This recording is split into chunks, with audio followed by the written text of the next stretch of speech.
নববর্ষের প্রথম দিনেই সুখবর জানালেন করুণাময়ী রানী রাসমণি ধারাবাহিকের রাঘবেন্দ্র। প্রথম ছেলের ছবি শেয়ার করলেন অভিনেতা। আপনাদের সবাইকে স্বাগত সিনে গসিপে।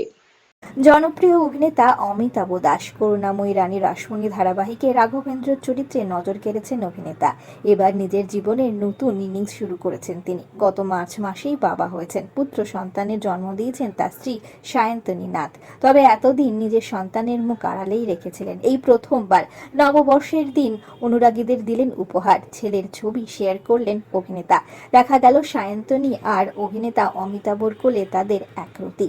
পয়লা বৈশাখের দিন এই বিশেষ মুহূর্তটি ভাগ করে অমিতাভ লেখেন, আমরা দুজন থেকে এখন তিনজন হলাম, শুরুটা ছিল মনে রাখার মতো এক যাত্রা। বন্ধুরা, সামাজিক মাধ্যমে মেটার্নিটি ফটোশুটের ছবি আগেও দিয়েছেন দুজনে, তবে এবার দেখা গেল একরতির ছবি প্রকাশ্যে আনতে রং মিলিয়ে পোশাক পরেছিলেন তিনজনে। গোলাপি রঙের পোশাকেই সেজেছিলেন তারা। ছোট্ট ছেলেকে দেখা গিয়েছে গোলাপি রঙের পাঞ্জাবি আর ধুতিতে। হাসি রয়েছে তিনজনের মুখে। বন্ধুরা, তাদের এই মিষ্টি মুহূর্ত প্রকাশ্যে আসতেই অনুরাগীরা ভালোবাসায় ভরিয়েছেন। আমাদের তরফ থেকেও অমিতাভ সায়ন্তনীর জন্য রইল অনেক শুভেচ্ছা, অনেক শুভকামনা। আমরা হলাম সিনে গসিপ।